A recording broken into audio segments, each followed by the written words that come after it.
wants to add these things to you. So marriage wants to be holistic. So the spiritual and other aspects. So allow God to add the other things in your marriage. Can you tell the person next to you, allow God to bless you? Allow God to bless you. Hey, kabisa. Let's clap for them. Let's clap for them as they go. Remember, this was just drama. We are not saying the couples are like this or like that. It was just drama. Thank you very much. Thank you very much. Thank you very much. Yes. So that's, we've seen that a healthy marriage is spiritually healthy. The second thing is that a healthy marriage is emotionally healthy. A healthy marriage is emotionally healthy. It is emotionally healthy. A healthy marriage is emotionally healthy. What does this mean? It means that there is companionship, there is safety, and you feel at home. You feel at home. Unaweza ongeleshana. Huyo ni rafiki yako. I heard somebody say, he is my person. Ni mtu wako. So it's emotionally healthy. It makes you feel safe. You two are friends. You two are friends. Mnaongea kama rafiki. I've had a husband say yes. Yes. You are friends. In marafiki, emotionally healthy. You're not married just for titles. Because when you marry for titles, that is, as your husband yini, lipa hii, fanya hii, sawa. Ya bibi ni gani, pika chapati, lea watoto ni. No, it's beyond that. It's beyond the responsibilities and chores. It is, I am with my friend. I'm living in the same house as my friend. Tunaweza cheka, tunaweza lia, tunaweza ongea. You can open up. We are emotionally healthy. We are emotionally healthy. Let's do an example. Can you take out your phone? Chukua simu yako. Take out your phone. Take out your phone. And kwa simu yako, enda where you normally chat with your spouse. Go where you normally chat with your spouse. Is it on Facebook Messenger? Is it on WhatsApp? Is it on regular text? Enda hapo. Umenda hapo. Once you get there, I'm requesting you kindly scroll through those messages. Endelea tu, enda tu juu. Uangalie venye mnaongeleshana. How is it? Mnaongeleshana kama mmezoeana. Tokens zimeisha. Sawa. Watoto wa chakula. Sawa. Unapotea blue ticks. Hakuna hata asanti, hakuna hata, there is no warmth. Unaongeleshwa ni kama unaongeleshwa na boss. How is it? How is the communication? Mmezoeana? How is the communication? Are you seeing warmth in those chats? Am you seeing two people who are just cold and mean? Chumvi imeisha, italeta. There's nothing like, honey, I miss you. There's nothing like, please. Hata kwambia mchumba wako, please, kindly. Unapatia na order. Fanya hii. Enda shule 12 usikuje kwa hii nyumba. Ukikuja hapa after 10 usiingie. Utajua Simba ni nani.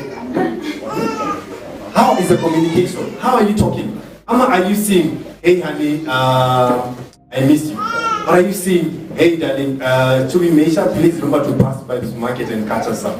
Are you seeing requests? Ama are you seeing orders? Are you seeing warmth? Or are you seeing watu wamezoeana? Au umeanza kulengwa? Wewe hata unapatiwa blue tick squeeze. Hata hujui kama unalengwa tu. How is the communication? So it's supposed to be emotionally healthy. Emotionally healthy. You can talk. Ama how do you get called? Unaitwa ngoje na mchumba wako? How do you get called? Unaitwa babu watoto. Mama watoto. Ama wewe Chumi Meisha. Wewe Ama you call honey, sweetheart, baby, darling. Kashugua. Ama mnaita hizo ngoje. Can I tell you something? When you two are intimate, what do you normally do? Do you go like, let's pretend you're intimate. Are you ready? Baba Toto. You don't do that, right? When you're doing it, you're like, baby, oh, sweetheart, oh, honey. That's what you do, right? You don't go, Baba Toto. You don't do that.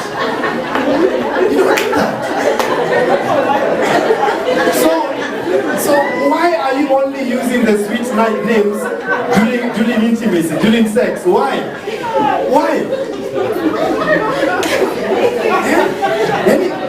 Hiyo siku zote umelengwa, unaitwa sijui ni wewe, lakini ikikuja kwa Isa ndio sweetie honey baby. No. Maybe ni tamu, maybe ni poa, maybe no. Maybe kwa siku zingine, maybe asante. Honey asante. Sweetheart, thank you.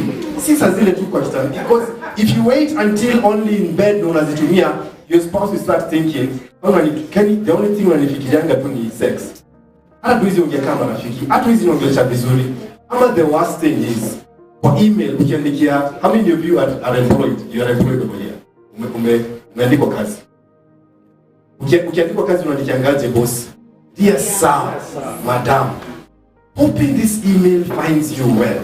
Thank you so much for giving me the opportunity to work in this organization. I have grown tremendously. Kindly find attached the document we spoke about. Yours faithfully, Nani. Lakini your own spouse, the last time alisikia thank you from you, wapi. Please, wapi. Kindly, wapi. Lakini uko busy unaambia boss. Who is more important? Your spouse or your boss? Your spouse. Yes. Instead of you being courteous to other people over them, unasahau mchumba wako, weka pia courtesy kwa ndoa. Put even courtesy in the marriage. Thank you, honey, please, kindly, thank you. Yet you're very kind to imagine that when pastor is calling you, thank you so much for calling me pastor. Unaambia pastor asante, unaambia watu wengine asante, unaambia watu wengine mambo mazuri, lakini your spouse unamlenga. Sasa hiyo si mzuri.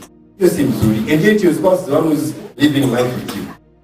So now, nominate for me 2 couples please. Nipateni 2 couples. Majina ya couples wawili wakuja hapa mbele. 2 couples tafadhali. Alex Kimani njoo na mchumba. Na mwingine? Masaria njoo. Masaria na mchumba, Masaria na mchumba wako wapi? Ama ni hawa? Okay. Masaria na mchumba wako wapi? Masaria njoo. Njoo na mchumba tafadhali.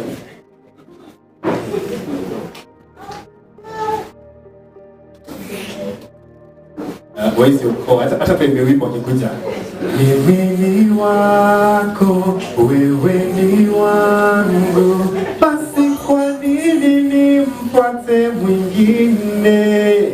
We namba moja, pekee watosha, wimbo wale wengine ni kelele. Haya, So we shall start with this couple.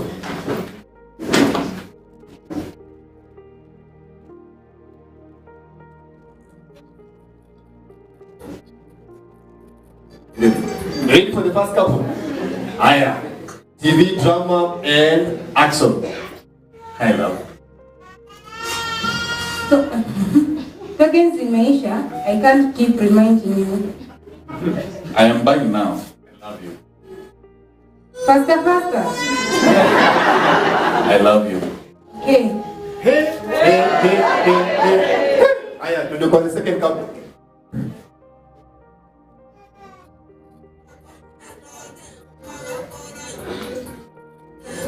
And action.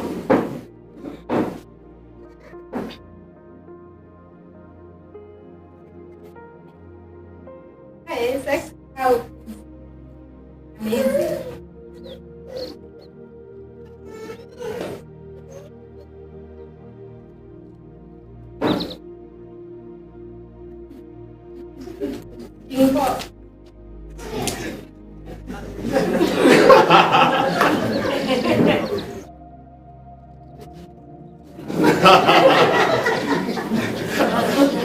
Wamesema itakuwa ni ngumu. Nani anaweza? Amesema nani anataka kusoma? Akapo. Mati.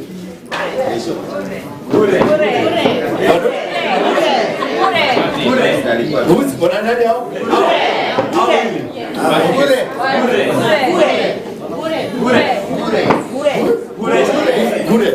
Gure hao. Okay, let's clap for Gure. Let's clap for them as they go sit down. Thank you very much.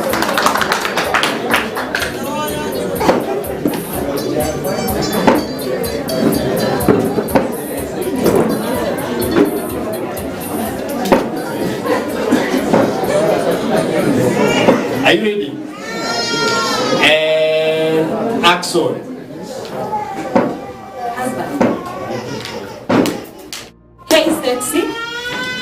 my amazing king doing? Just finished my first meeting, rushing to my second kidogo break. I am proud of you. You work so hard, it turns me on. Queen, you will give me a hard on. Can't wait to see you. I will keep my body warm for you.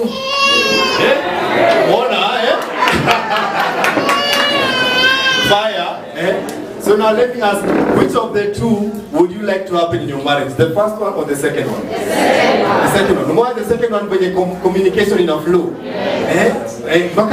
I'm so proud of you, and I'm on the conveyor. Hey, you're turning me on. I'll keep my body warm for you. Like in Japan, talking to the faster. Okay. Asa imagine there's so many couples. This is their marriage. And then the others, they're talking like to each other like this. The unfortunate thing, unaongelesha mchumba wako hivi, lakini ndani ya DM kuna watu unaongelesha vizuri. Ndani ya DM kuna watu unaambia, "Osha post picture, nice legs, you have a great future behind you." You're telling other people wonderful things, but you're not telling your person. So please, make sure that the relationship is like this one. The communication is like this one. Right? We would like to have a communication like this one, right? Let's clap for them as they go sit down. Thank you very much. Thank you very much. So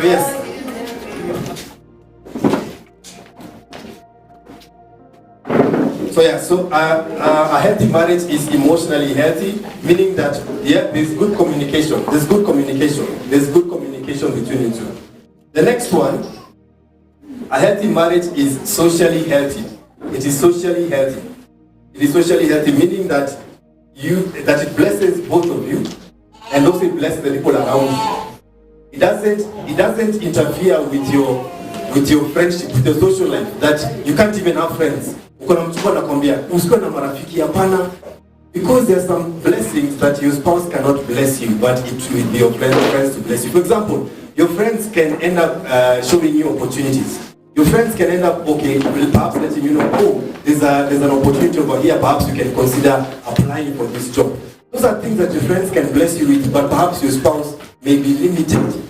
So do not interfere with each other's friendship as long as there are boundaries. As long as there are boundaries and you're not behaving inappropriately.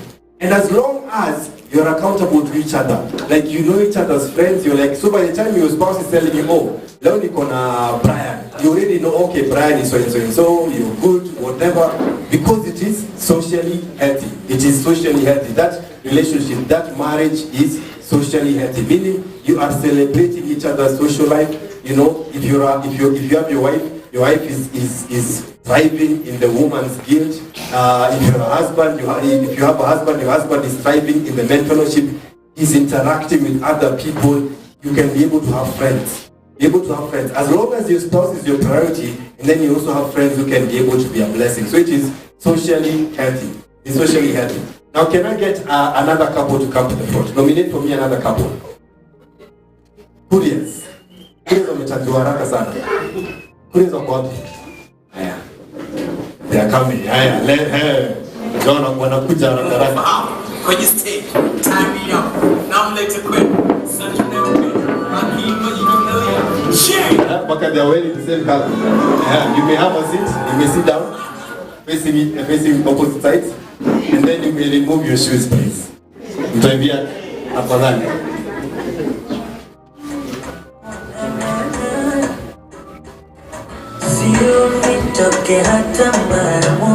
Alafu mpeane, patia mchumba wako kiatu yako moja. Okay. So, remove also your other shoe, husband. Zote. So now, baki na yako moja. So, if I ask a question and the answer is you, raise up your shoe. If I ask a question and the answer is your spouse, raise up your spouse's shoe. Between the two of you. Husband ako tayari. Between the two of you. Nani ako haraka kusaidia watu na pesa? Akishasikia tu kuna mtu ako na shida, tusaidie. Haya, deep. Sasa, you are really mesema the same thing. Okay. Haya, sasa unaweza mikono chini. Between the both of you. Nani anapenda mambo ya kubudget? Ako very strict. Ile tengo bilienda wapi? Bibi tena. Sasa. Aya, next one. Between the both of you, nani anapenda sana kuongea stories za investments? Nimeona Kalandi kule na nyuki tuende tukanunue. Aya, we gonna change. Between the both of you, ya mwisho, between the both of you, nani anapenda sana kufanya shopping? Ananunua vitu mpaka unashangaa, hizo sio ulinunua ni ya nini? Bwana. Makofi kwa. Thank you so much. Thank you so much. Now the purpose of that exercise is to teach you know each other financially. Know each other's financial strengths and weaknesses. We all have financial strengths and weaknesses. Some of us we are good at managing, others are good at earning. Others are good at finding investments, others are good at controlling and growing investments. So bring your strengths into your marriage. Bring your strengths into your marriage. What are you good at? Hiyo leta ndani. Kama wewe weakness yako ni kutumia pesa vibaya, ongea na mchumba wako, mimi when it comes, this is my weakness. So I need you to cover me. I need you to cover me when it comes to that. I need to cover me when it comes to that. So that now you can bring in your financial strengths and weaknesses. When it comes to finances in marriage, it's about three things. The first thing is transparency. Transparency means this is what I'm earning, this is what I have, or this is the debt I have. Is transparency. So that's pillar number one when it comes to finances in marriage. Transparency. We are clear. Just like Elder was sharing with us, there's some people who are dying and your own family doesn't even know what you own. Imagine. It happened to us when my dad died. We were like, hiya. There was no will, there was no nothing. We had to find ways to look for his money stuck in National Bank of Kenya. And so there was no transparency. So are you transparent to your partner? Are you transparent to each other? This is how much I earn, these are the investments that we have, this is what we are doing, this is what it is that we're going about, blah blah blah. So there's financial transparency. So the second pillar is financial vision. Where are we going? Where do you want to be perhaps in the next 5 years, in the next 10 years? If you're going to do, there's a difference between investments and savings. Saving is putting away money for a rainy day or for future use. Investment is using money to create more money. So agree, okay, what are our investments and what is our saving plan? What's our vision? If, for example, our financial vision is to own a house by XYZ or to build a house by XYZ, how are we going to get there? If it's coming up with an educational trust or a policy, this is the vision. If you want to grow, perhaps we want that by the end of the year we at least have 500,000 in our bank account, and so at least there's a financial vision. You agree. You sit down as a couple and you agree. Then the third pillar is teamwork. Teamwork is in our financial vision. What is my role and what's your role? Maybe perhaps you're the one who's earning less. Maybe you're earning 20K and then your spouse is earning 70K. So you agree, this is the much I can do, but it's my effort according to my capacity. So there's teamwork. You know it, you're in the same team. You're in the same team. Watu wangapi hapa ni wa Arsenal Manchester, Man City, Watford, you know? Why? Because we all want to be part of a winning team. And a winning team works together. So if you want your marriage to win, work together. Darling, sweetheart, honey, even the Bible says, two are better than one because they have a better reward for their labor. You will end up doing more together as a couple. So, transparency, financial vision, teamwork. So, a healthy marriage is financially healthy. A healthy marriage is financially healthy. If perhaps you've been struggling in the past to be financially healthy, you can work at it using those three pillars. You can work at it using those three pillars. So even Proverbs chapter 13 verse 22. Proverbs chapter 13 verse 22, and it reads, a good person leaves an inheritance for their children's children. A good person leaves an inheritance for their children's children. So you can work on having a having those 3 pillars in your, when it comes to managing your finances and financial health. Now the thing I also need to say is appreciate your spouse also for the things that money cannot buy. Sometimes we focus so much on financial matters, we forget the things that your spouse is doing that money cannot buy. So appreciate your spouse also for those things. That is an invaluable contribution. Thank you, honey, for this. Thank you, honey, for this. Thank you for all you do. Sikila saa pesa, pesa, pesa, pesa. If you focus only on money, you will miss out on the many other good things about your spouse. So appreciate also the other things your spouse is doing that are not financially related.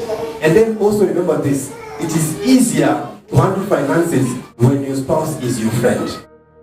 When you two are friends, when you can tell each other and be like, hey, maybe I think we can do better over here. Maybe what happened to this? Maybe I'm seeing perhaps, okay, there's like a 2K missing over here. What happened? No, you're friends. You're friends. You're friends. You're marafiki. You're accountable to each other. You're marafiki. And when you're friends, you don't become a wife who ati wanako haezi, maybe perhaps amefukuzwa kazi, biashara imeenda vibaya, unasema mimi pesa yangu ni yangu. Hizi kusaidia. Wewe unapenda kama bwana.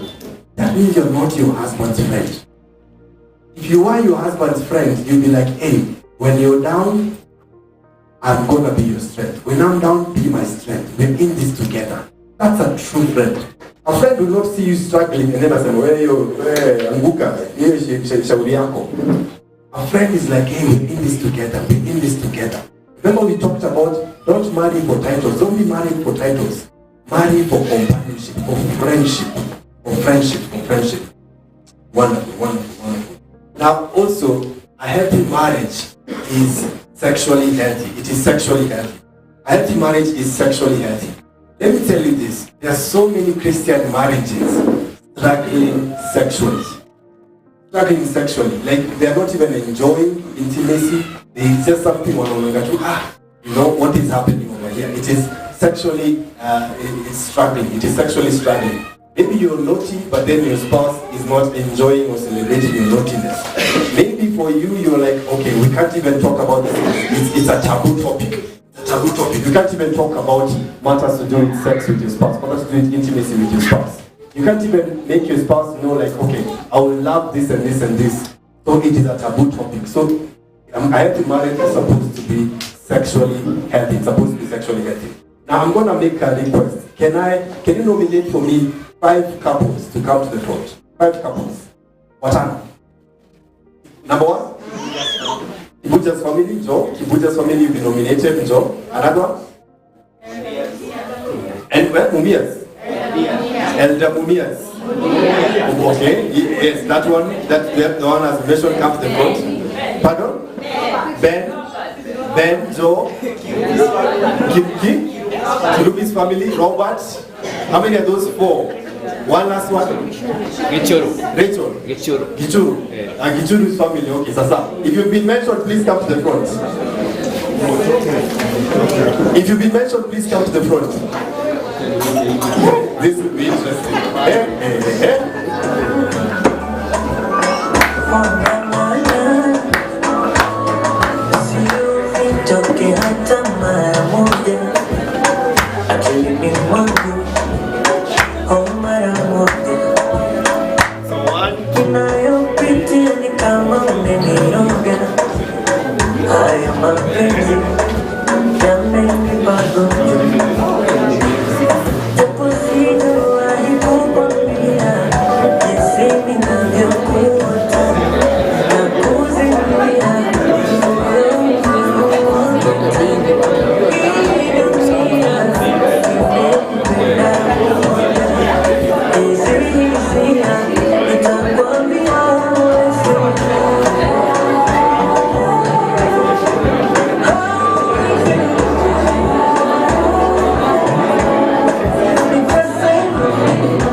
Okay.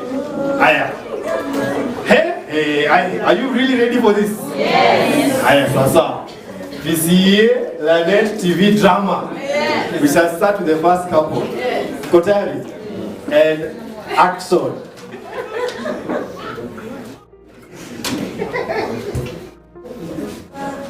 I miss kissing you. Hey. Husband, what's your response? You can open.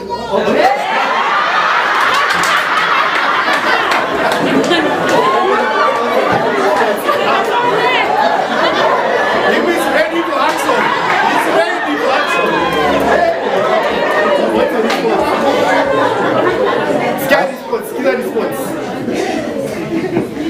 Husband, Arsenal and Manchester United are playing tonight. Okay, let's go to the second couple.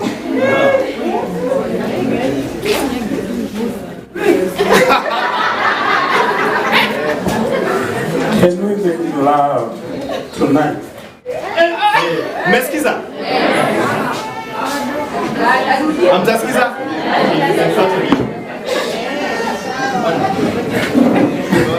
Can we make love tonight? Hey! Aya, wife response. Pastor says we do not forget to attend the Kesha on Friday. Next couple. Shida tupu. Yes, next couple. I want you so much, my sexy husband.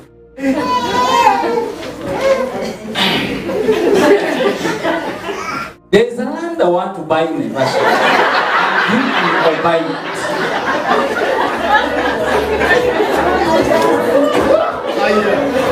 Next couple. I miss making love to you.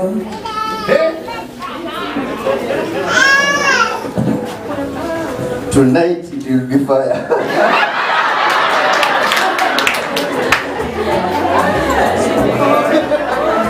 Next couple. You have sexy lips. Aya, response your wife.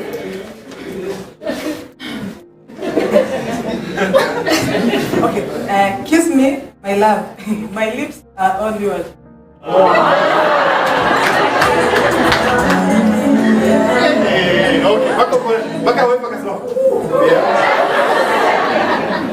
Now, have you seen the different responses? Yes. Kuna the first couple, anaambiwa I miss kissing you. Unaona alikuwa ready for action. And then when akasoma according to the assignment akona hey, anafaa kuongea juu ya Arsenal. Arsenal na Manchester are playing tonight. Imagine the next one. Anafikiria hey, husband is like wewe, let's do something. Wife anafikiria kenye pastor alisema juu ya kesha. Next one, anafikiria juu ya land ya kununua na nyuki. And then at least the next one akasema tonight will be fire. And then the next one akambiwa, you know what, my lips are all yours. Now the thing is, when your spouse tries to flirt with you, when your spouse tries to engage you, to entice you, kutongoza, how do you respond? How do you respond? Unakwanga ukimdiscourage ama ukimencourage? Some of us, we're wondering why our spouse no longer makes sexual advances towards us. It is because you discouraged him or her. Alikuwa kijaribu, unamdiscourage. Anajaribu, unamdiscourage. Akaona, what's the point of flirting with you? What's the point of texting warm messages to you? What's the point of trying to be sexy and romantic to you? What's the point? So in case your spouse is trying to make advances towards you, usi discourage. You know that saying, ukipendwa? Pendeka. Tell the person next to you, ukipendwa pendeka. Ukipendwa pendeka. Don't worry, your spouse ameweka effort. Imagine even your wife ameva lingerie looking all good, looking all yummy, wewe nothing, hauoni. Yeah. Your husband is over there trying to speak with a sexy voice. Hey, I want you. And then unafikiria tu ya ngozi imeoshwa, ngozi imekauka. No, please, ukipendwa pendeka. Let's clap for them as they go sit down. Thank you very much.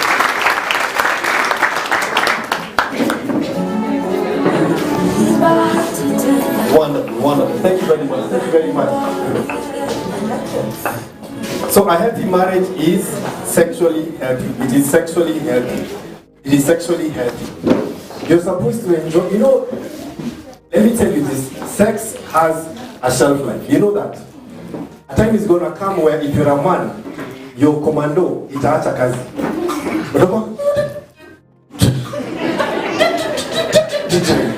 Itafika. Your wife will be inasimama imeanguka.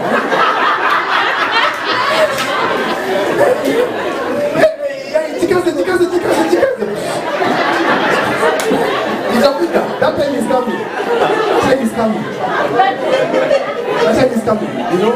Yeah. And even for the wives, you're laughing at the husbands. Even you wives, the time is coming. A time is coming when there will be no lake. There will be nothing. You will be just iko. Yes. A time is gonna come. Now the thing is, before that time comes, enjoy. So that by the time mezeeka, oh baby, nakumbuka tukiwa tukifanya mambo.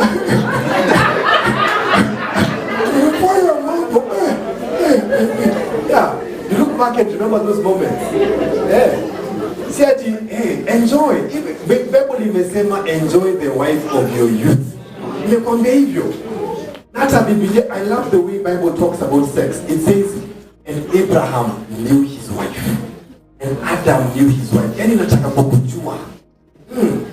So, jibambe. When the time nakwambia hiki iko na shelf life, itaisha. Alafu na kwa puko, before you can turn back time, you enjoy. Kama uko enjoy. So why don't you enjoy while you still can? Enjoy while you still can. Okay, next one. A healthy marriage is physically healthy. A healthy marriage is physically healthy, meaning you don't harm each other's body. I love the fact that, you know, we've had a number of women over here wakasema, mimi hata sijui ngumi ya bwanangu inakaaje. Sijui hata spiko, hata kupinchiwa sijui tujiwa. Meaning you have a spouse who's taking care of your body. Taking care of you physically. You know, sometimes we talk about physical abuse, about kuchapwa tu. Pia physical abuse ni kushika kitu na unatupia mtu. If you're that kind of person, mtume wako amekosea, unampigia simu, kwenda huko. Ama sufuria, kwenda. That is abuse. Let's call it what it is. That is also abuse. So a healthy marriage is not physically abusive. You take care of your spouse's body. And according to the Bible, in marriage, your body is not yours. Your body is your spouse's. Kama unadhani nasema vitu zangu, angalia 1 Corinthians chapter 7 verse 4. It says, the wife does not have authority over her own body, but gives it to her husband. In the same way, the husband does not have authority over his own body, but gives it to his wife. So can you tell your spouse, please take care of my body? Please take care. Ukimistreat mchumba wako unajimistreat. Si body yake ni yako. So ukimistreat unajimistreat. Ukimuumiza unajiumiza. And that's not a wise thing. So a healthy marriage is physically healthy. It is physically healthy. Now nominate for me two couples. There was a couple that was the extra couple, if they can come. And then nominate for me one extra couple. One extra couple. Pardon? Mundia. Mo? Mundia. Yes, if you come to the front, please.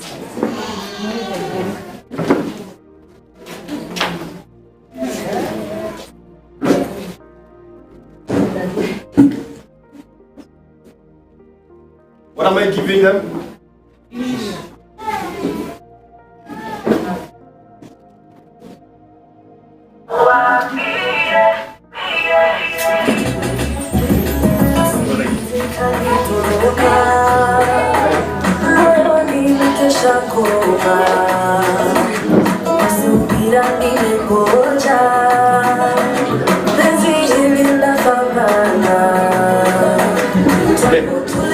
Thank you very much. So now, can you show them the tissues that you have?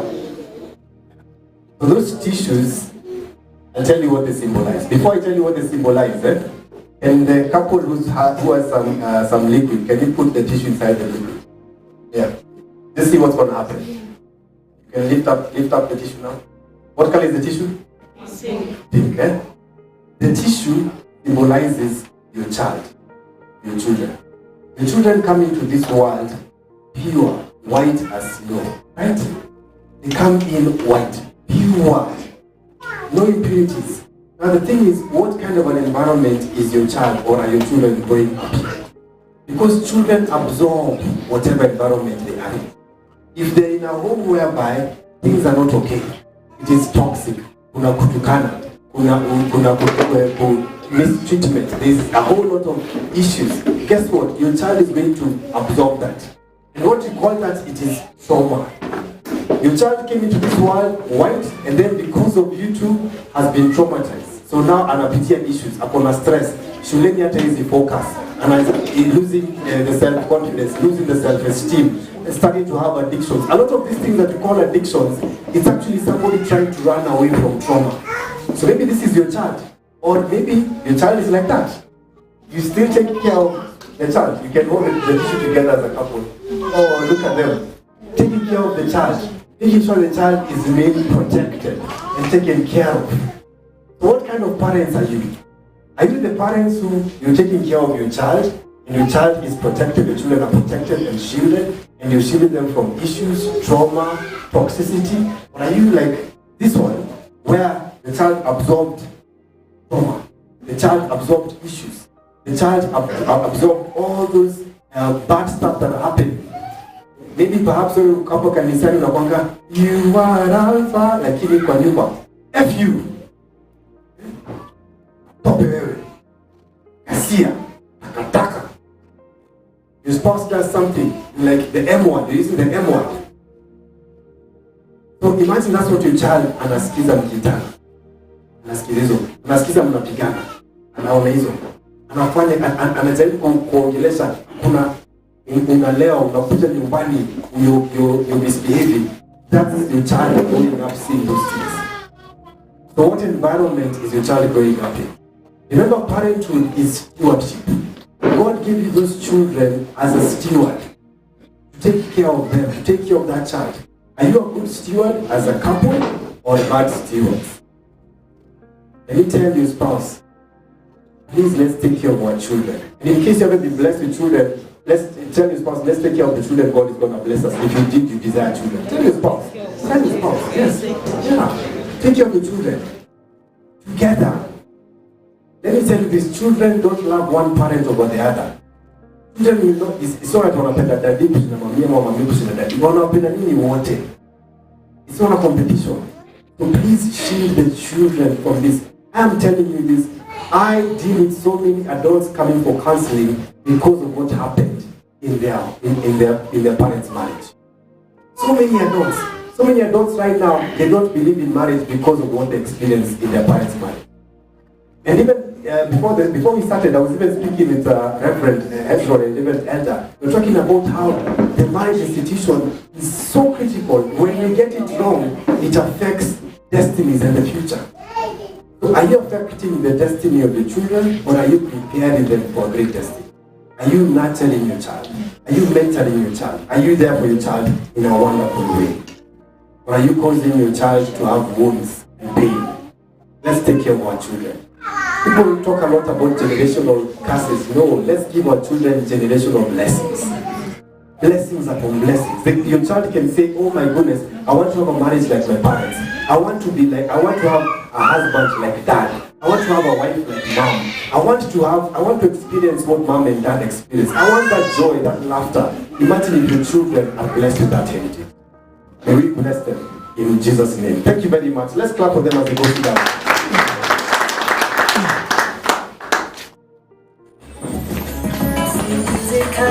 And now in case you're raising children, one of the things that you need to realize, it is important to tell your children affirmations. Affirm your child. Tell your child how much they mean to you. Tell your child that you're proud of them. Tell your child that you're proud of them. Hey, I'm proud of you. Tell your child, ask sometimes, especially when your child is becoming a teenager and a young adult, ask your child, how can I be there for you? Teach them how to reason. Teach them how to involve you. Because as children grow older, the number one need for children as they grow older is to be understood. They just want to be understood. That my mom and my dad understand me. When I need better, I can talk to them. Because if you don't talk to your children, guess what? The world will talk to your children. TikTok will talk to your children. Society will talk to your children. And then you're the person who's going to be like, and then you're the one who wasn't there. Hold your child's hand and make sure that they feel understood. So please, walk with your child. Walk with your child. Affirm your child. And if you have any issues as a couple, please address them in your bedroom. Address them away from your children. Address them away from your children and have a conversation away from them. Wanaume?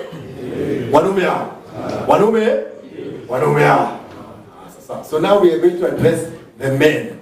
After the men, we are going to address the women. Are you ready? So, wanaume, let me ask you a question. How many here, for those who are employed, you respect your boss? You respect your boss. You don't respect boss wako. I see the hands up. Okay. How many here love your boss? Have you noticed? Because in your respect, but as equal in your love. What does it mean? You can respect someone and not love them. What you're respecting is their position, right? You're respecting them because of their position of boss. But you cannot love someone and not respect them. Have you seen? So this is for us men. Sometimes as men we keep on saying, oh, all a man wants is respect. Can you mean attack at respect? Do you know your wife can do respectful things for you but not love you? You can come home, your wife, karibu sana mpenzi. Oh, umechoka, karibu. Haya basi chakula ndio nimekuandalia. Akishaenda kwa jikoni, mwanaume kinajifanya. Wewe una feel respected huko. Nimerespectiwa, lakini yeye amekushiba. Anafanya hizi vitu juu ya position yako ya husband. But if she loves you, she does these things and even more. And she does them from the heart. So this is for us men, because sometimes us men, we put away this conversation about love. We keep on just saying respect, respect. One of the greatest commandment is respect. It is love. Even if God himself says the greatest commandment is love, us men need to get to a place where we say, even us to encourage love. The reason why we struggle as men to give love is because we haven't accepted also us. We need the love, the greatest commandment. We need love. That's why we struggle to communicate love. There are some men who tell their wives, well, I love you. I will tell you once. In case I change my mind, I will let you know. Imagine. Kusema tu nakupenda ni shida. Kuexpress, kukwambia mtoto wake, asanti. I'm proud of you. Ni shida. Kwa sababu, ajui kusema kuexpress your love. Ajui kuexpress your love. Kwa sababu, yana feel love is hiyo si ya wanaume. Even us men need to learn, because I have seen husbands, I've seen men, once they lose someone that they love, it pains them. What do they regret? I did not express my love for this person. One thing I usually ask couples is I ask them this: if your spouse was to die tomorrow, what will you regret? Can I tell you the number one thing most men say that they're going to regret? Not showing my family that I love them. Imagine, not showing my children, my wife, that I love them. To show them, onyeshe, na ukipendwa pia wewe kubali kupendwa. Kubali pia kupendwa. A lot of the times, our wives want to be there for us men, but atujui, we don't know how to let them in. We don't know how to let them in. Tuko na hiyo ukuta. Kwa sababu we grew up in a society which was telling us, if you show your struggles, you're being weak. If you show your weaknesses, unaambiwa wache umama. And yet you're struggling. Yet you as a man, you're like, hey, I need someone. So you have a wife who wants to be there for you, but when you want to push, when you're not allowing her to be there for you. The loneliest people, some of the loneliest people in society, do you know are who? It will shock you. Retired men. Do you know why they're so lonely? Because over time, all they focused on was investments, property. They were not building relationships. Nyumbani walikuwa tu kwa nyumba, wakishaingia tu hivi, kumenyamaza. Simba ameingia kwa nyumba. Simba wa nyumba anaguruma, ameingia. So it was quiet. So the children learned to relate with the wife, with the mother, but not with the dad.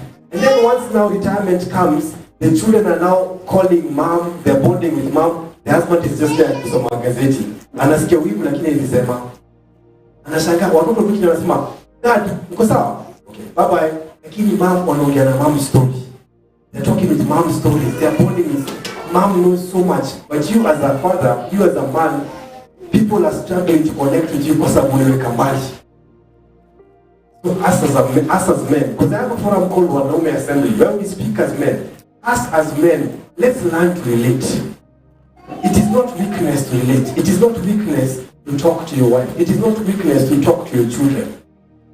You have a lot of wisdom that you can share with your children. You have a lot of wisdom that you can even share with your wife. Please, relate. So you can share these things. It is needed. We need you. We need you. We need you. We need you. If you're a wife and you're seated next to your husband, can you turn to your husband and tell your husband, I need you? I need you. And can you tell your husband, is there anything you're struggling with or you want to grow in? Muulize, is there anything you're struggling with or you want to grow in? Ask your husband. Ask your husband. Sweetheart, honey, is there anything you're struggling with or you want me to help you with? You want to grow in? Maybe I can over better. Maybe he wants to drink better. Maybe I don't know, sweetheart, honey, tell me. How can I help you? Where can I be there for you? Hey, tell me, how can I be there for you, sweetie? Honey, darling, sweetheart. Usimie peke yako. Now, let me ask this. Let me ask this. When a couple is about to get married, what does the woman have? A bridal? A bridal what? Shower. Where she's being taught how to be a wife. You know, when you get married, this is how you take care of your husband. You know, a woman is the one who builds a home. You're being told these things. Check how you speak to him, all these things. What does the man have? Nothing. Wait, when a couple gets a child, what does the mother have? A baby shower. Where she's being taught, hey, when you breastfeed, do you terrible tools, do you what not? What does the man have? Nothing. Are you seeing what is happening? We're having the men we are calling ourselves head of the families, but you're not prepared for family. Women are more prepared than us because they are being mentored, nurtured, they are being given this information. So what is going to happen? You have the head who perhaps doesn't know so much information, and then the wife when he has a lot of information. So the wife sometimes feels frustrated. And yet for us men, information on how to be a good husband is there. Information on how to be a good father is there. Information on how to nurture your family is there. Can I tell you something? Men, we are needed for more than financial provision. Please let that sink in. Your family needs you more than just your financial provision. That is to tell you, even if you don't have enough money, it doesn't make you less of a man. There's still a lot you can do for your family. You can pray for your family. You can nurture your family. You can bond with your family. Your children can feel, Dad gets me. I can rush to Dad and my dad will cover me and support me. Because if you think your worth is only financial provision, if your wife makes more money than you, you will feel less of a man. If you lose your money and your property, you will feel less of a man. But you're not less of a man. So this is for us men. There is more to us than financial provision. It is great you're providing for your family. Awesome. And we clap for you and we applaud you. But your family needs more of that. More than that. Your presence is important. Your time is important. Your voice is important. Your appreciation. You see just you appreciating your wife today when you may smile. That is important. Even for your children, telling your child, hey, my son, I'm proud of you. My daughter, you're great. Look at even the Bible. Who called Eve woman? It was Adam. Look at the Proverbs 31 husband. People normally focus on the Proverbs 31 wife. They forget the Proverbs 31 husband who sits at the city gate, meaning a place of influence, and looks at his wife and says, what? you're blessed. Meaning he's speaking life to his woman. Are you speaking life to your woman? Are you nurturing your woman? Are you speaking life to your children? Are you speaking a blessing to them? Can your children come and be like, hey, Dad has blessed me. That speaks to my spirit. That speaks to me. That is good. It's great to pay school fees. But if all you have is financial provision, the moment people are able to make their own money, you'll be useless. Because when your child has their own money, what will be your use? Yeah. If all you have is financial provision, once your child can make his or her own money, what's your use as a man? But if you realize that, hey, my voice matters, me mentoring these children matters, me speaking and being a model matters, me doing more than just finances matters. So this is for us men. And I'm speaking because I'm a fellow man and I know how we reason. This is why sometimes even for us men, when your wife is complaining, you don't spend time with me, you don't do this, you buy for her a golden chain. What she's looking for is not a golden chain. It's your time. So as men, let's not throw money into problems. Your child is telling you, Dad, I feel like we are not connecting. Where solution yako mle PS4. No, your child is telling you, spend time with me. Your wife is saying, we need to have more family time. Solution yako ni nini? Unamunulia gari. Hapo anakuambia ununulie gari. It's a good thing ununulie gari. What she's asking for is bond with me. Connect with me. Be my friend. Be my friend. So that's for us men. That's for us men.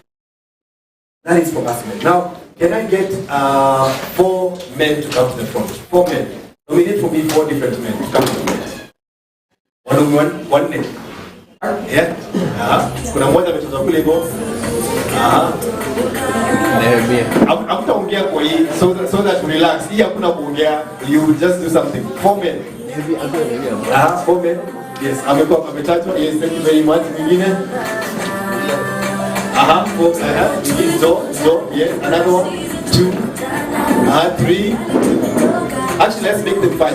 Give me 2 more names. 2 more names. 2 more names. 2 more names. 2 more names, please. Another one. Yes. A last one.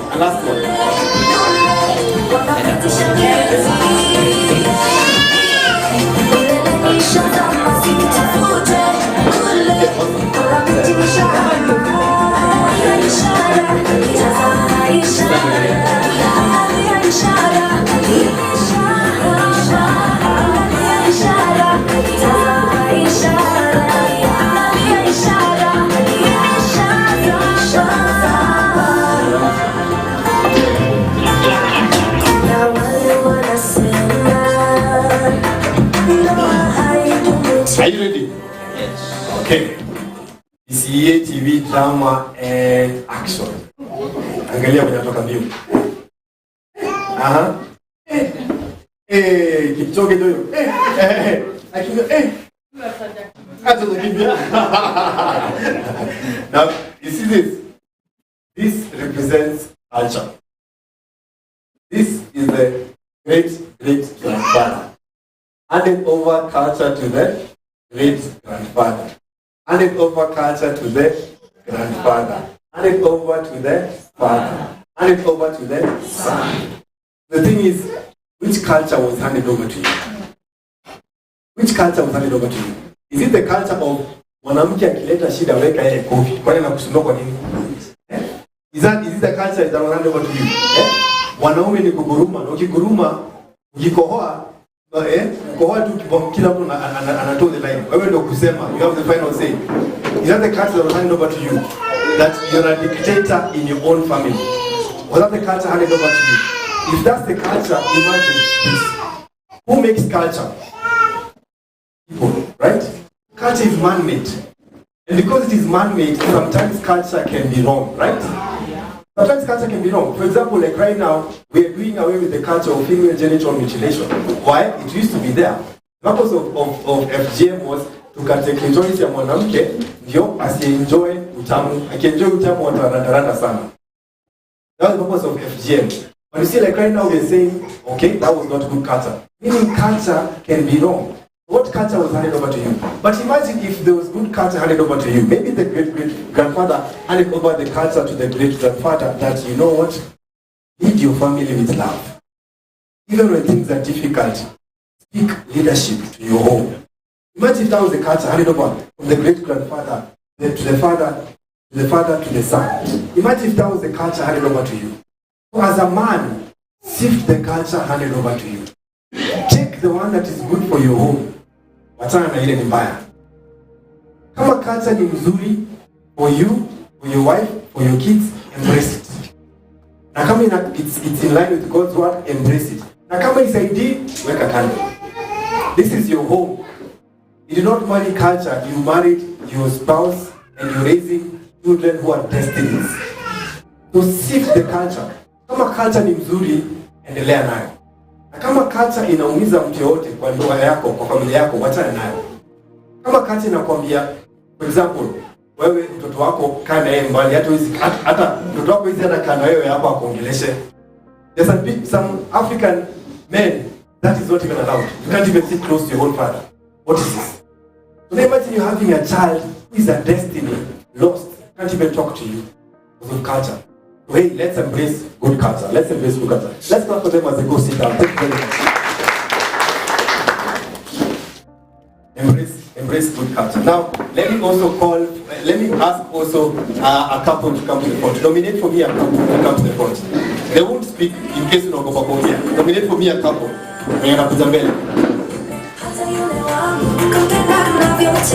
Nominate a couple.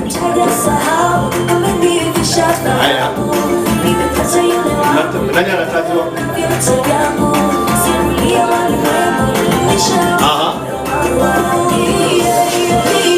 Which couple is being nominated? Okay, if they can come to the front, please. Yes. Wametajwa. Just tupige makofi wakikuja.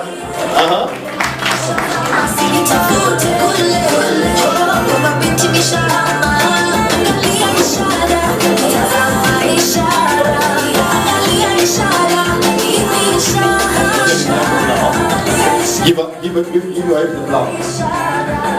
Nice. Okay. Alafu bibi shika hii. Just hold this. Fill up the bottle. Then just put the flower. Pour some water. Pour water onto the flower. Onto the flower. What is he doing? He's watering. He's watering the flower. When you water a flower, what happens? Blossoms, right? It blossoms. The Bible says, husbands, love your wife like Christ loves the church. And continues to say, Christ waters the church and presents it to himself. Meaning how the church is coming back to Christ is dependent on how much watering Christ is doing to the church. This is how Christ waters the church. Christ tells the church, you're the apple of my eye. You're the head and not the tail. I have loved you with an everlasting love. So now the question is, you as a husband, do you water your wife? Do you water your wife? When was the last time you complimented your wife? When was the last time you noticed her beauty? When was the last time you noticed her greatness and you told her, hey, that was great. Hey, you're such a great woman. You're blessed, you're my blessing. You know, sometimes wives can even go to the salon, they've done their hair, they're expecting you to notice. So you find your wife is like... So, she's like this, she's expecting you to... Hey, kuna shida ya shingo.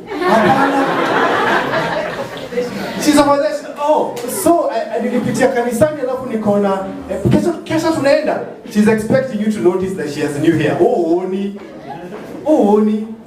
She's ameenda, ime cost 3,000 kuweka. Alafu sijui manicure, mnaitaka nini?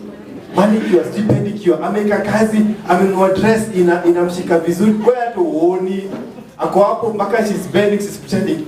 Nimeangusha chumvi. Uoni. When was the last time you told her, hey, honey, you look beautiful, you look lovely, you're wonderful? When was the last time? That is watering your spouse. So kazi kwa wanaume, if you're seated next to your spouse, 30 seconds for you to water your spouse. Mwambie, ebu water your spouse. Mwambie maneno mazuri. Let's be practical. Water your spouse. Water your spouse. What are your spouse? Mwambie, sweetie, honey, darling, I love your smile. Kwanza, I love your legs. Hey, kwanza, hey, I'm very grateful. Hey, darling, water, mwagie maji. Hey, mwagie maji. Yes, water your wife. Water your wife. Water her. Mwambie kwenye ni mrembo, mwambie kwenye ni mzuri. Mwambie macho zake zinakaa. Thank you, honey. Thank you, sweetheart. Yes. Oh, sweetheart, honey. Mchumba wangu. Nakupenda. Water her. Water her. Water your wife. Water your wife. Water your wife. Oh, wonderful, wonderful, wonderful. Thank you very much. Thank you very much. Let's clap for them as they go sit down.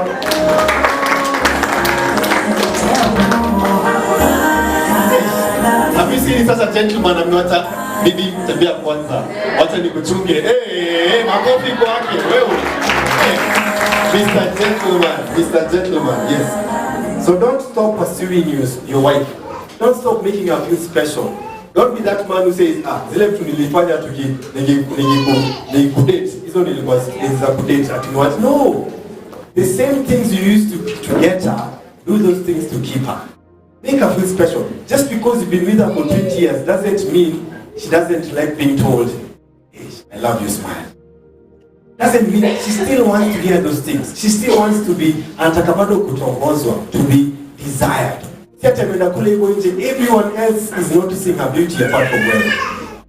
Ndio mtu kwa matatu, unakaa vizuri. Kazini, the boss is like, hey, Melinda, you're looking good today. I hope hakuna Melinda hapo. Alafu, kila mtu ana praise.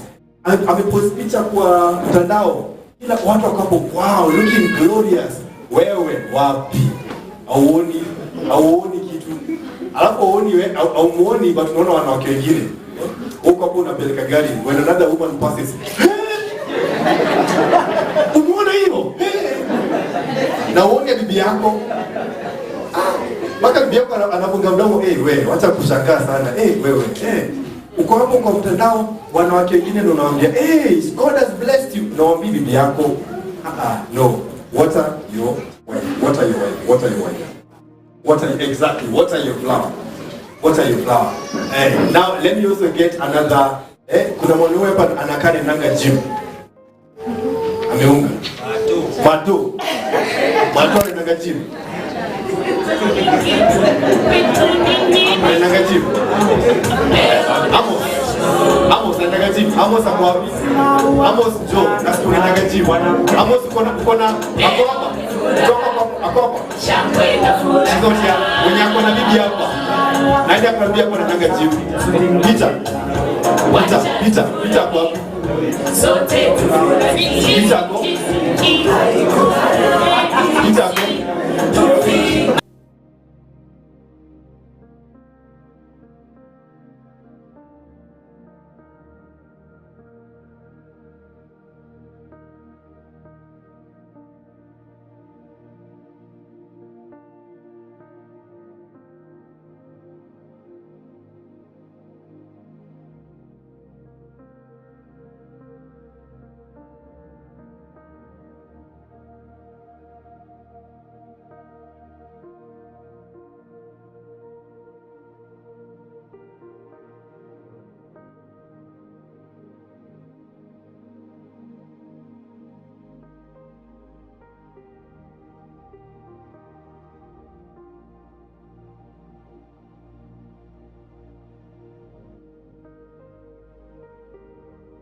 wife trusts you. Make sure that your wife trusts you. Another thing for husbands, I'm telling you, we're finishing up with the husbands, and then we go to the wives, and then we shall conclude the talk.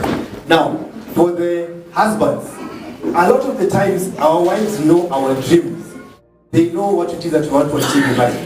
But so many husbands don't know their wife's dreams. So many husbands don't know their wife's dream. So I'm going to give you some time. Ask your wife, what is your dream?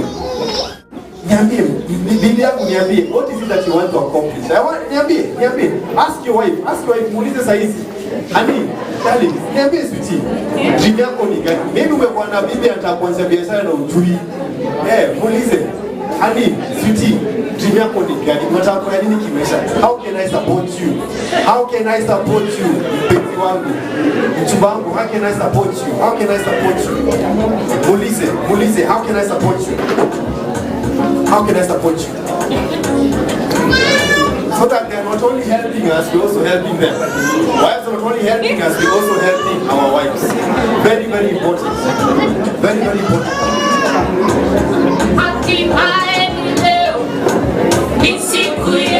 Very important. Thank you very much. Thank you very much. Now, as we saw earlier, women also look at our looks. Right, ladies? Women also look at our looks.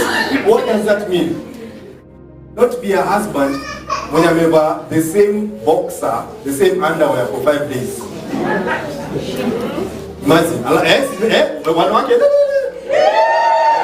Alafu huko hapo. Baby leo tutafanya mambo. Alafu na huko ni chafu. Ai. Chafu. Na set hauna boxers. Uko nazo zingine la batra au buy. So it is very, very important. Or maybe unanuka jasho au woki. Alafu huko hapo juu yake. Baby. Unamwagia jasho. Oga, you know, be hygienic. Be hygienic. Ama unataka kumshika alafu una vidole zako hata kucha ukati na ziko na uchafu. Ndio kwa hapo, baby.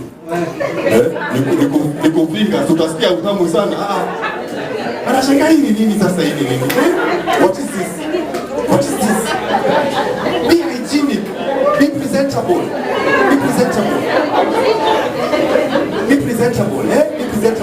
And then even when it comes to intimacy, Biblia imetuambia nini? And Adam knew his wife, and Abraham knew his wife. Si ati wewe ulisoma pahali that it is saying that women love it when you play around with their nipples. Sasa uko hapo, baby unasikia poa, unamuuliza, ako ni mchungu. Baby unasikia vizuri. No, you don't do that. Tulisoma tu pahali ukasema, nitafanya hivi.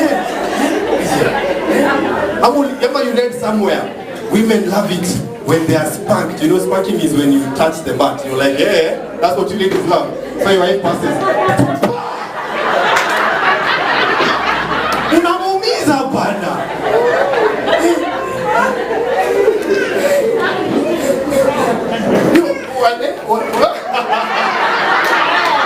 It is getting hot, It's getting hot.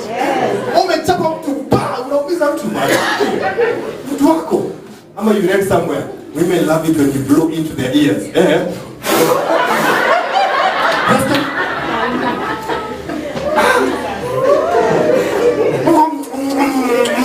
And he say, anasikia tiki ya kwa sasa ni nini huwa?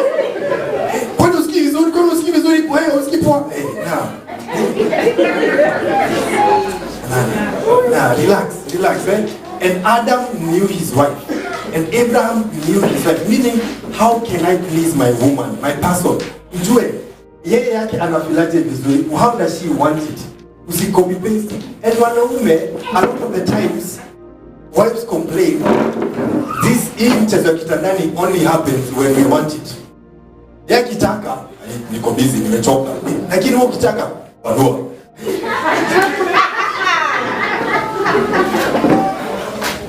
Nata, imagine umemlenga the whole day, alafu usiku unakumbuka, wewe, unakumbuka.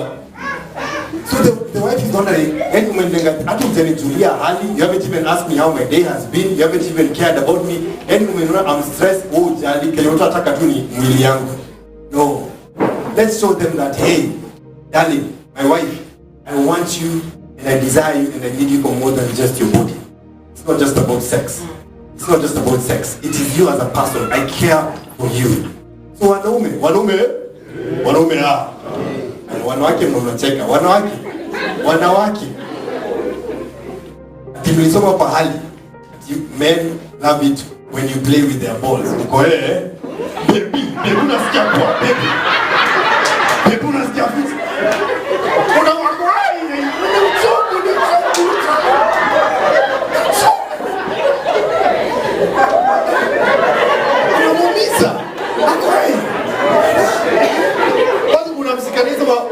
Manikiwa zako, manikiwa nizi. Bibi unasikia poa. Asa kitu ilikuwa hivi shaina chini. Shaina chini. Alikuwa tu power to the people. Unashika unaumiza mtu bana. Unaumiza mtu. You know some men, they're not sensitive. They're ticklish. Unafanya mtu anakusema kwani bebu ni feel au unamchekesha, you're not turning me on. Please, not everyone is the same. So unaumiza bwanako, the next day anatembea kiojoba kwa vipi.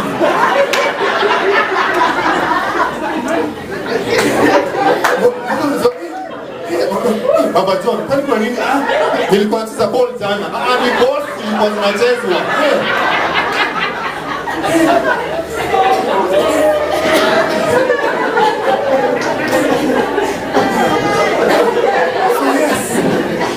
Know your person. Please. Know your person. It's very, very important. And for ladies, when your husband makes a move on you, like he wants you, he desires you, he makes a move on you, and then you tell him, "Hi, baby, si leo, kesho asubuhi. Kesho asubuhi usiamke, umeenda kutengeneza watoto, umeenda kazini umemsahau." If you make a promise, keep it.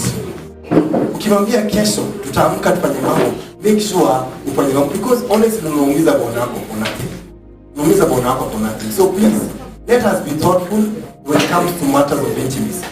And in case your intimacy is struggling, this is the formula to get wonderful sexual intimacy.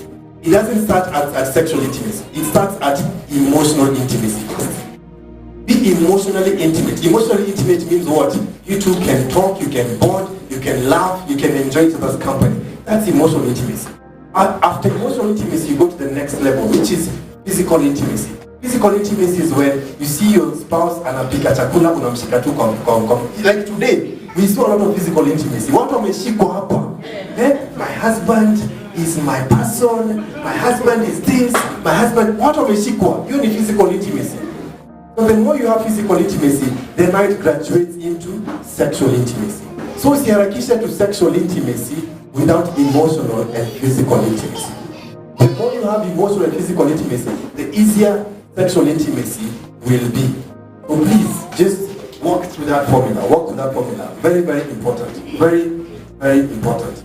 And also, don't make, for the husbands, don't make your wife feel single. Usifanye bibi yako feel single. Don't make her feel single yet she has a person. Mtongoze, mjulie hali, umuongeleshe vizuri. She needs to feel needed.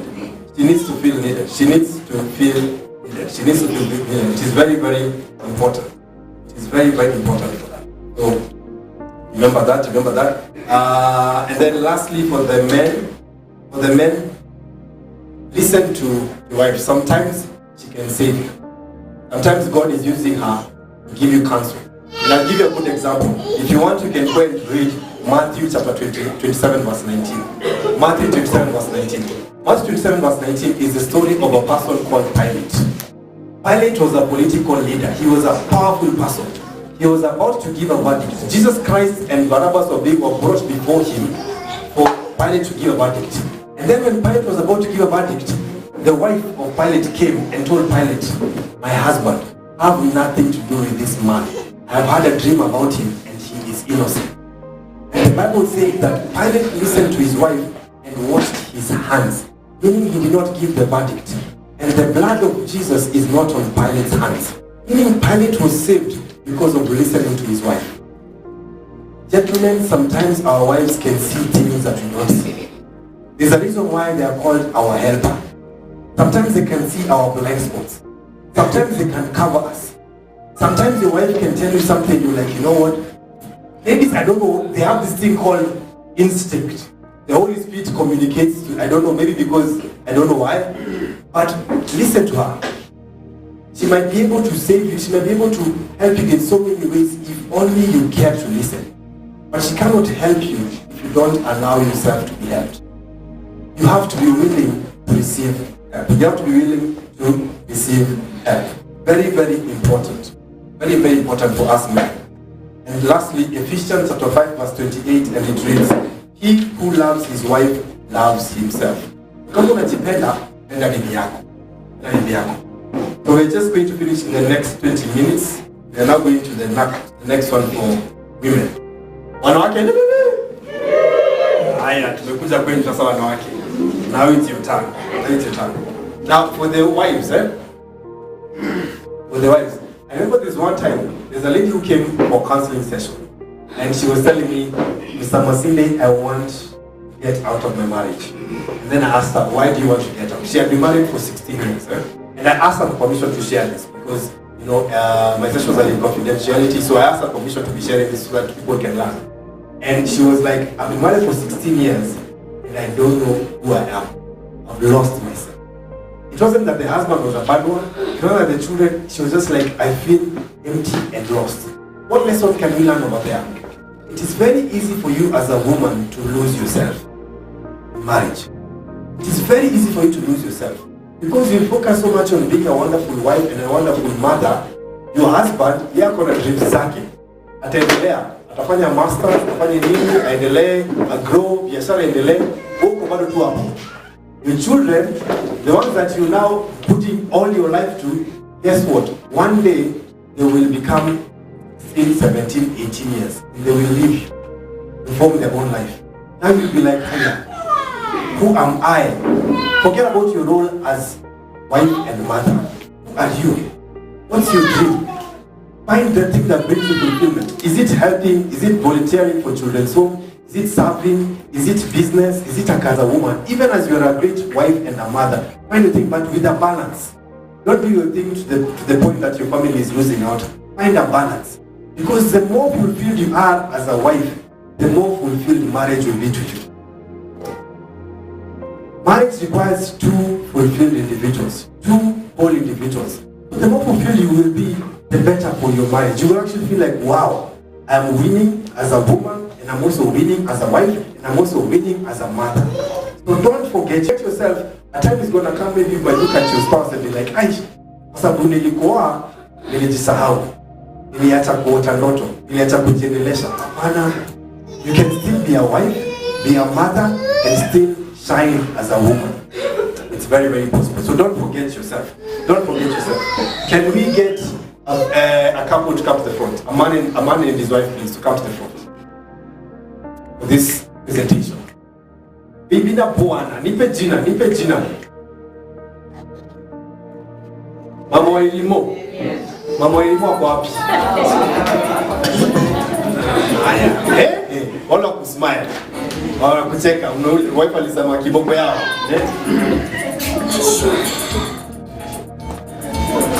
This will be interesting. This will be very interesting.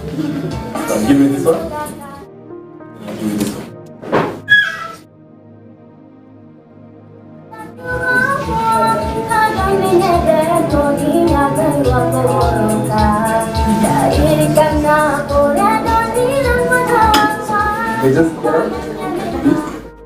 This will be interesting. It's just drama. We're just learning something, right? Mpaka mlango umefungwa. Na hatutatumia microphone. We know which one is the microphone. So if you can just demonstrate in 3, 2, 1, action. Mwangaliani. Sasa wewe kazi yako ni gani? hata unaga nini unanisumbuaga, unata feelings nini unanisumbuaga, unanisikiza uchungu. Mimi hata ninashindwa huyu mwanaume na mangapi. Hey, my goodness, she can act, right? Makofi kwake. We need to form a TV station here. People can act. Hey. Now this is the lesson. Angalia Kenya ameshika. Look at what he's holding. Can you show it to them? Look at what she's holding. What does the Bible say? Before you look at the speck in your brother's eye, see the log in your own eye. A lot of the times, wives are busy telling the husband, Kenya anafanya mbaya. Wewe, yani most of the time kama kuna shida ya ndoa, shida ni nani? Bwana. Na bwana anaambiwa ndio shida.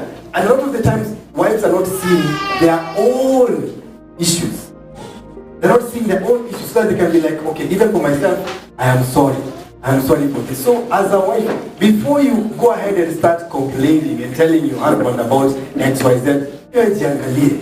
And if there's anything pia unafanya mbaya, mwambie mchumba wangu, I am sorry. Before you see the speck in your spouse's eye, see the log in your own eye. That's biblical. It's biblical. Before you see the speck, and let's say, I'm sorry. Let me tell you this, when it comes to correction, the people that will listen to the correction best is the one who appreciates us. The more you appreciate your spouse, when you do get to correct your spouse is going to listen better. But if every single time unafunga mdomo ni wewe, guess what? Even your correction haitachukuliwa serious. But when you appreciate your spouse a lot, when you tell him, I value you, you're a great person, you're all this kind of stuff, and then when you tell him, by the way, my husband, honey, I don't like XYZ, can you put up a evening? Atasikiza even better, oh, okay, I hear you, honey. But if kila soki kwa mdomo ni complain, wewe, kwani uko kama ule, please, learn to appreciate your husband so that now by the time you get to correct him, he will be receptive to your correction. At our age, my wife has the best interest of me, so let me hear her. Let's clap for this amazing couple. That was amazing acting. Makopi. Look at the gentleman. Akasema bibi aende kwanza. Nakwambia. Mapenzi moto. Yes. Mapenzi moto. Also, as a wife, avoid using the words always, never. You always mess up. You never do anything right. You're the wongo. If you always messed up, you will not have married him in the first place. There's so many good things he has done. Tuna focus on kitu yenye amefanya saa hizi mbaya, unasema you always mess up.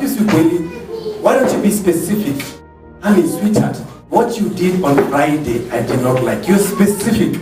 Instead of saying you always mess up, or instead of saying you never do anything right, be specific. Don't generalize. Be specific. Hapa mpenzi wangu, hapo ulinikera. Hapa sikufurahia. So be specific. Why is this important? Peace is very important to a man. Men gravitate to where there's peace. If you want to inspire and to influence your husband, try peace. If you try shouting and speaking with a bad tone, guess what? He will repel. But if you try to be peaceful, atakusikiza even more.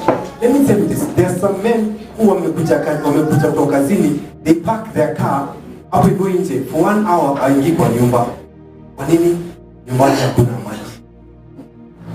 Kuna wanaume saizi wanachukua overtime. They are workaholics kwa sababu wanajaribu kuavoid go back to the house. Kwa sababu unajua nyumbani when unaongeleshwa ni kama wewe ni matope.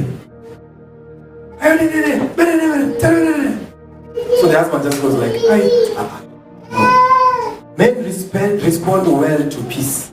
The more you give peace, the more he starts to listen. The more he starts to be like, okay, let me hear what it is that you have to say. For example, like let's say my wife was washing the dishes in the kitchen, and then I decided, at I'm Mr. Romantic, let me help her. I help her wash the dishes. Then she tells me, now you who taught you how to wash dishes? Hizi hata si safi, itabidi nioshe tena.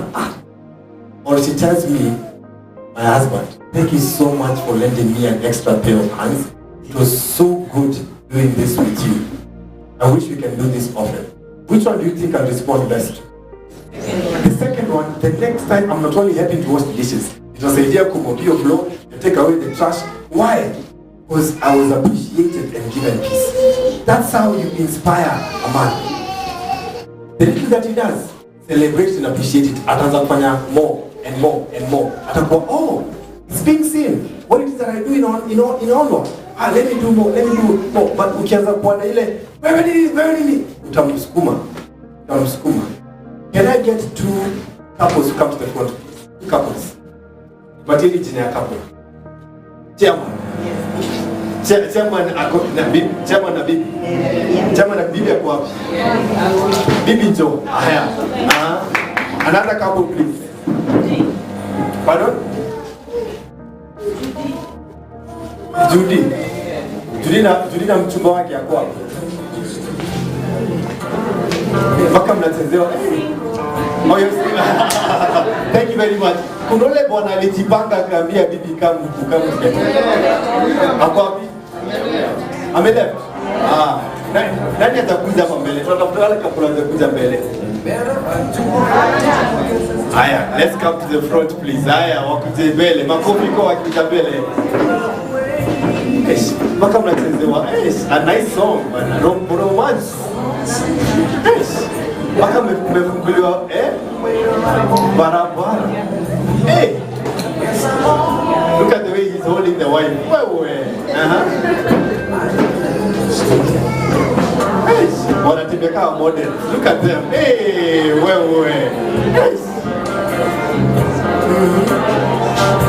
Hey, nice. Wonderful.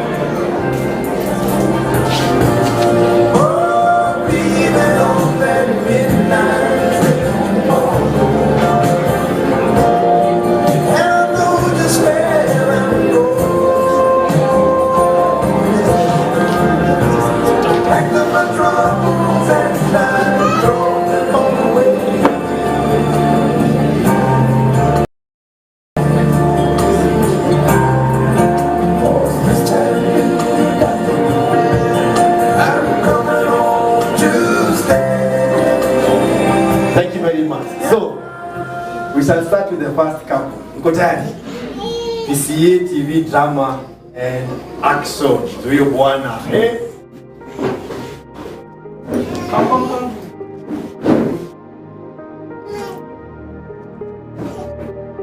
Sasa wewe saizi ni saa ngapi ati ndio unaingia? Kutoka sinye tuliongea mpaka sasa hivi ndio unakuja. Shua ni saizi ni saa ngapi? Umetoka wapi?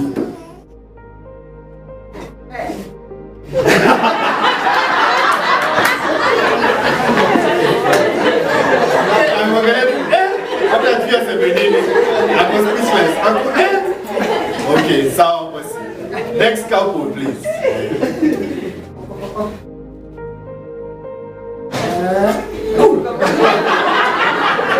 Hi, baby. How are you? Fine, my dear. How was your Hey. Now let me ask, which of the 2 husbands will enjoy coming back home? Second one. Huyu mwingine polepole ataanza kuja 10 o'clock, 11 p.m. Kwa sababu ako sasa huko nyumbani kuna nini. Alafu na bibi anakaa akisema kuna kujangalia kwa ajui kwamba yeye anamsukuma. Bali huyu bwana atakuwa tu anafurahi kuja nyumbani. So is your husband at home? Is your husband at home? Ama kishaingia kwa hiyo mlango anajua tu sasa leo na kelesha juu nini. Sasa leo shida ni gani? Maybe alikuwa na puncture na ushafikiria shida yako. Maybe hii kumetendeka ushafikiria vitu vingine. Sasa hata mtu ameingia tu kwa nyumba hata hujamreceive vizuri, ushaanza na kelele. So please remember this. Peace is what makes somebody enjoy spending time with you. Let me tell you this. Your husband can love you but not like you. There's a difference. Love is a decision. I've decided, I'm committed to you. Siendi pahali, I'm committed to you. Liwe liwalo. Love is a decision. But liking you is dependent on how we relate. I like your company. I enjoy your company. So he can love you. Atafanya kila kitu what is required of him as a man. You will come. You will do the responsibilities. You will pay school fees and finally, but he doesn't like you. So are you likable? Come on now. Can your husband enjoy? Can your husband say that I really like your company? Like wow, you're right at the bumper. Like wow, you are amazing. Ama anakonanga tu ako moto ya kuotea mbali. Ako wa leo kuna nini? What's the case today? Let's clap for them as they go sit down. Thank you very much. Thank you very much. So yeah, so be peaceful. Even the Bible says in Matthew chapter 5 verse 9, blessed are the peacemakers, for they will be called children of God. They will be called children of God. As we are slowly coming to an end, can you mention to me the name of a luxury car? Any luxury car that you know? Pakeni majina. Ina Mercedes, ingine Porsche, V8, ingine TX. Na mnajua Lamborghini, Range Rover, Volkswagen, kuna majina. Let me tell you, there was once a man called Carl Benz. Carl Benz had an idea of those days people who were moving from point A to point B on a horse. On a horse. Then Carl Benz had an idea. What if I create something that uses an engine that can be driven from point A to point B? So in his own space, alikuwa hapo akishughulikia hiyo idea. Guess who helped to finance his idea? The wife. The wife had gotten some money and she was like, oh, let me help to finance this idea. So Carl Benz akamaliza kutengeneza that little automobile. The moment he finished, the wife akasema, oh, let me take this thing that my husband has created and take our sons and then ipeleke from point A to point B. So that was the first time people saw a moving automobile many years ago. Those are the days of horses. So they are seeing an automobile going. Watu wanafikiria hii ni uchawi gani? Yet that Carl Benz ended up joining forces with another person, and that's how we came up with Mercedes-Benz. So the story is, Mercedes-Benz will not be if a wife did not support a husband's dream. It took a wife to celebrate that my husband has a purpose. Kuna kitu ako nayo. Let me help him achieve it. And out of the wife helping that husband to achieve that dream, now we have a car named after the Benz family, Mercedes-Benz. And look how when you translate it, unapeleka Mercedes-Benz. Yet it's a story about love. What's the story there? You as a wife, do you lift up your husband when he is down? When you see your husband has got greatness and potential, do you lift it up? Ama wewe unapangole mtu kusema wewe hata ile college hata kumaliza wewe utafika wapi? Uliangushwa jobs really? Are you that kind of wife? Are you the kind of wife who says your husband, hey, you'll make it. I believe in you. I believe in your greatness, your potential. Because you could be sitting, you could be loving, you could be living in the same house with a great man, but you don't even know. Tunamdharau. And if only you helped him to achieve his dream, if only you celebrated him, if only you saw his potential, as opposed to letting him feel bad about himself. So yeah, remember that. Remember that you can actually bring out the best in your husband. Remember also, don't treat your spouse well, don't treat your husband well only when pastor comes home for a visit. Hey, pastor amekuja, oh, the best plates zimechukuliwa, oh, sahani. Hiyo ile siku mpaka unasema, oh, mpenzi wangu, nikuombe, tuombe basi. Mungu katika jina la Yesu tunaomba. Pastor akishaenda, yote imepotea. You're doing it for a show. You don't mean these things. Ama in-laws wamekuja, hiyo siku utapika pilau, the best food, nini kila kitu. Lakini wakishaenda, bwana yako wewe kwenda. You're putting up a show. Or wanawake. Father's Day, umepost hapo amazing post about him.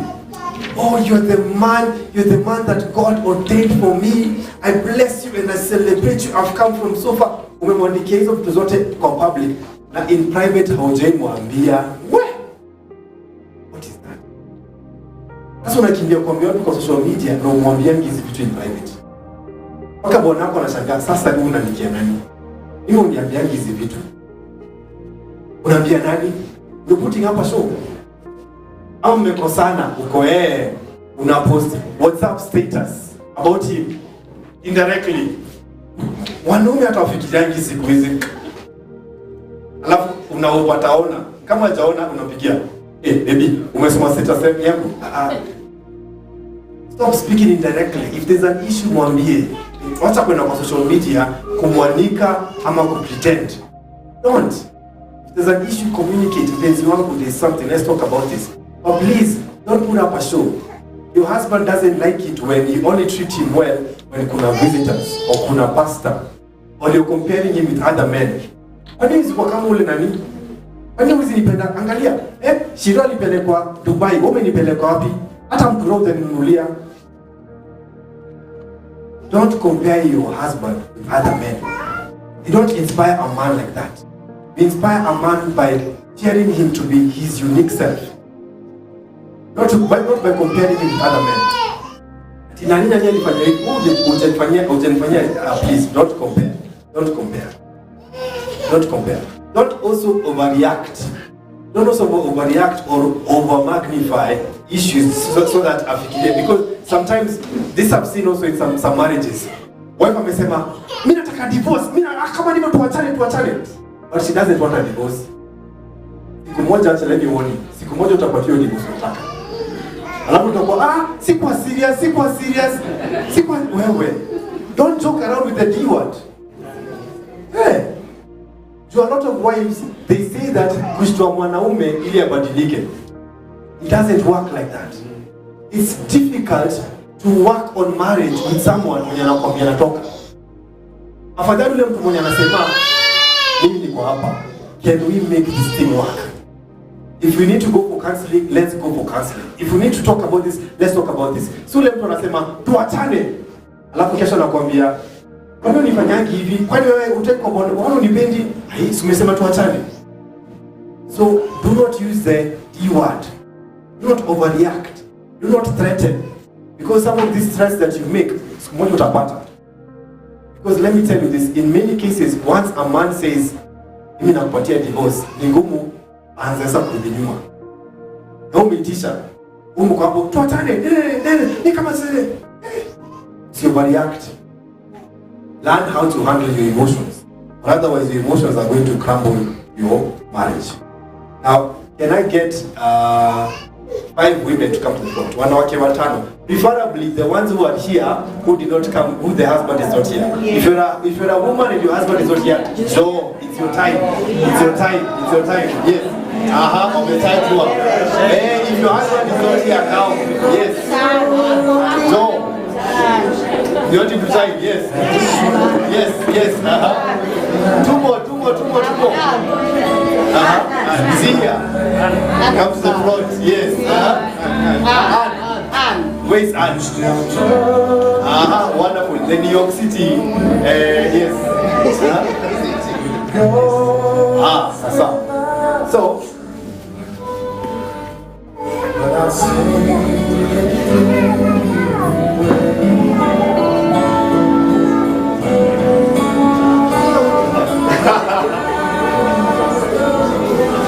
mwambie nimesikiza.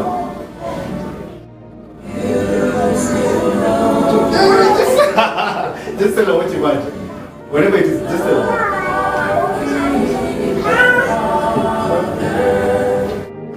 Tell her.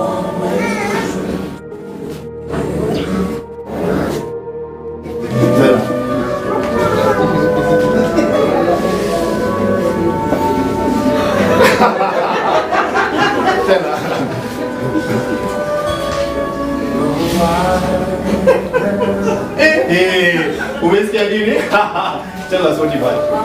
The mosquito in the whatever is going to buy biscuits. Okay. Next.